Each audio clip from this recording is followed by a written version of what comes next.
घटना थी जहां हमने 14 हमारे लोगों का एक्सीडेंट हुआ, 13 उसमें शहीद हो गए और इन सबको भावभीनी श्रद्धांजलि मैं प्रदेश कार्यालय की तरफ से, बीजेपी कार्यालय और सैनिक प्रकोष्ठ की तरफ से देता हूं।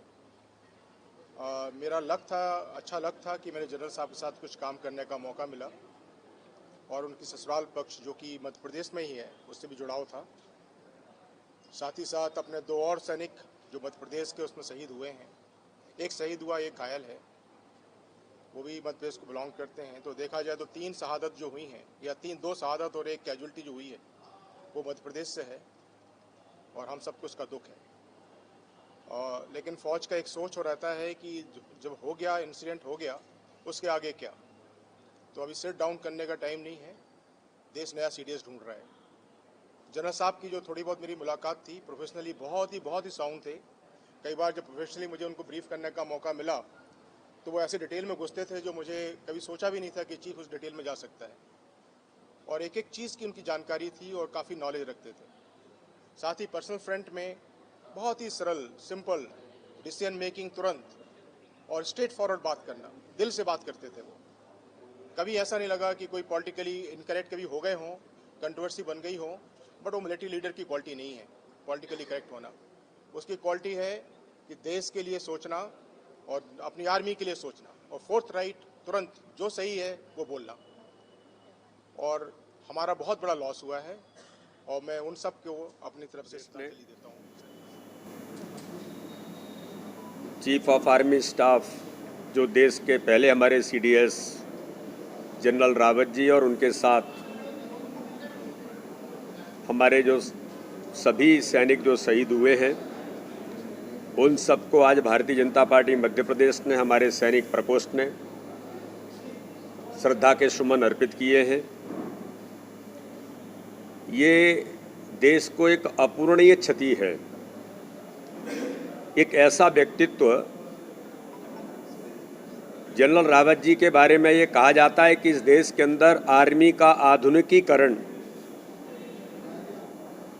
और देश के प्रधानमंत्री माननीय नरेंद्र मोदी जी ने आर्मी को जो अधिकार संपन्न बनाया, सेना को जो अधिकार दिया, और माननीय प्रधानमंत्री ने कहा कि अब इस देश की सेना को दिल्ली की तरफ देखने की जरूरत नहीं है, उनको अपना निर्णय करने का अधिकार होगा।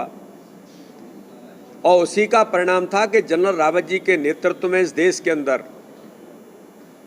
आर्मी ने, चाहे सेना के हमारे सीमाओं के किसी भी क्षेत्र पर, चाहे पाकिस्तान या चीन या और भी जो इस देश के अंदर हमारे लिए प्रश्न थे, उन सब पर बखूबी अधिकार संपन्नता के साथ जवाब देने का काम उनके नेतृत्व में इस देश की सेना ने किया। और हमें गर्व है जनरल रावत पर और हमारी देश की सेना पर कि उनके नेतृत्व में प्रधानमंत्री मोदी जी के साथ इतने वर्षों तक किसी प्रकार की जो घटनाएं देश के अंदर होती रहती थी, उन सारी घटनाओं पर विराम लगा।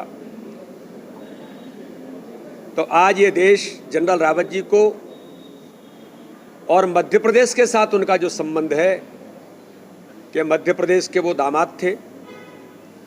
एक हमारा नौजवान साथी अपने सीहोर जिले का, उनकी भी शहादत हुई है।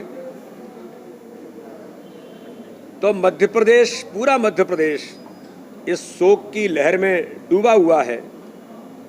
जनरल रावत जी को, सभी हमारे उन शहीद सैनिकों को भारतीय जनता पार्टी मध्य प्रदेश श्रद्धा के सुमन अर्पित करता है। और साथ में मैं भगवान से प्रार्थना करता हूं कि वो उनको अपने श्री चरणों में स्थान दे, और उनके जो परिवारजन हैं जिनके ऊपर इतना बड़ा आघात उनके ऊपर हुआ है, पूरे देश के ऊपर हुआ है, तो पूरे देश के उन सब लोगों को संबल देने का काम भगवान करे। इन्हीं श्रद्धा सुमन अर्पित करते हुए ओम शांति, ओम शांति, ओम शांति। कांग्रेस के बारे में मुझे कुछ बहुत कहने की जरूरत इसलिए नहीं है कि जनता जो परिणाम दे रही है वो कांग्रेस जानती है। कांग्रेस कोई भी चुनाव है, उस चुनाव से भागना चाहती है। उनके नेता, उनके कार्यकर्ता तो भाग ही रहे हैं। अब कांग्रेस के नेतृत्व को लगता है कि चुनाव में जाएंगे तो हमको मुंह की खानी पड़ेगी। इसलिए वो पंचायत चुनाव में डॉल कैरेक्टर के साथ कभी ये कहते हैं और कभी कुछ करते हैं। तो जिस प्रकार से वो, अगर उनको लगता है कोई लेकुना है तो ये किसी का भी, सबका अधिकार है, लेकिन चुनाव में मैदान में उतरना चाहिए। उसको छोड़ करके चुनाव कैसे रुके, पंचायत चुनाव न हो, जो लोकतंत्र का मजबूती का सबसे बड़ा आधार पंचायती राज की व्यवस्था है, जिसके अंतर्गत नीचे के हमारे सभी जनप्रतिनिधि चुन करके आएंगे, तो लोकतांत्रिक व्यवस्था तो मजबूत होगी ही। जो विकास का एक रास्ता बना है पंचायती राज व्यवस्था के कारण गांव-गांव के अंदर, उसमें भी व्यवधान होगा। इसलिए भारतीय जनता पार्टी की सरकार ने निर्णय किया, माननीय चुनाव आयोग ने इलेक्शन डिक्लेयर किया, लेकिन कांग्रेस लगातार प्रयास में कि चुनाव व्यवधान हो जाए और चुनाव न हो।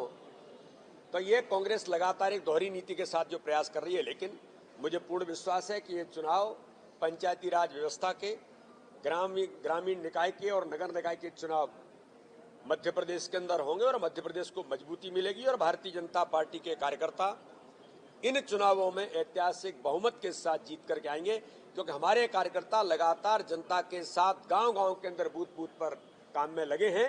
इस आधार पर मैं कहता हूं, गरीब कल्याण की योजनाओं के आधार पर जो हर गरीब का जीवन बदलने का काम मध्य प्रदेश के अंदर कर रही हैं, चाहे माननीय प्रधानमंत्री के नेतृत्व में, माननीय मुख्यमंत्री के नेतृत्व में हो, तो इन चुनावों में जनता भारतीय जनता पार्टी के उन कार्यकर्ताओं को, जो भाजपा के कार्यकर्ता के तौर पर खड़े होंगे, क्योंकि सिंबॉलिक चुनाव नहीं है, ये चुनाव बिना सिंबल के होता है, लेकिन कार्यकर्ता चुनाव लड़ेंगे तो भाजपा के कार्यकर्ता ऐतिहासिक बहुमत के साथ इस चुनाव को जीतेंगे।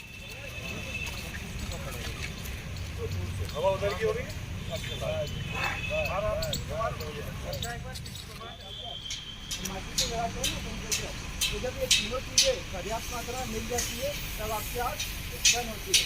ठीक है, इसी तरीके से इसको बुझाने का भी क्या तरीका है?